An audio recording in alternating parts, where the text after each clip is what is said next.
Let's solve this homework question with a little help from Professor Owl and Homework Tutor. Take a photo or load the image, and the app will begin by reading the question, the diagram, and the key science clues.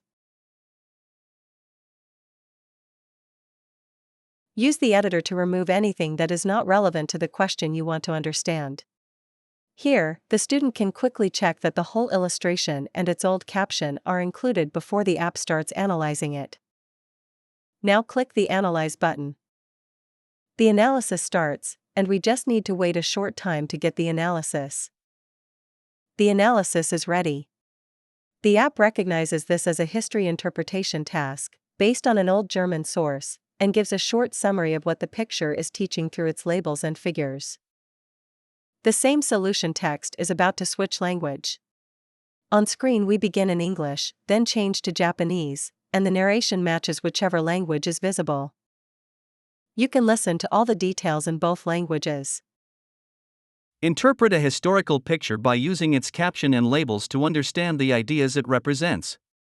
This page teaches students to look at a historical source, not just answer a modern worksheet question.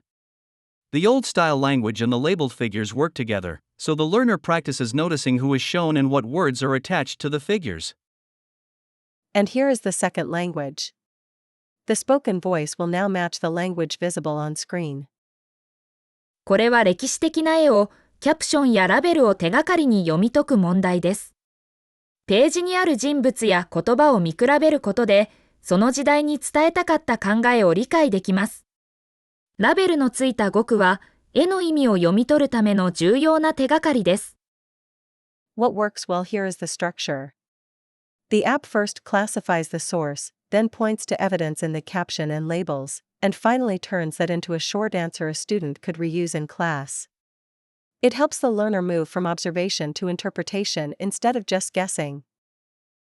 Further questions can be submitted using text or voice, and Professor Owl will answer them if the student needs more clarity or further examples. We hope you enjoyed this solution. Look out for the next installment.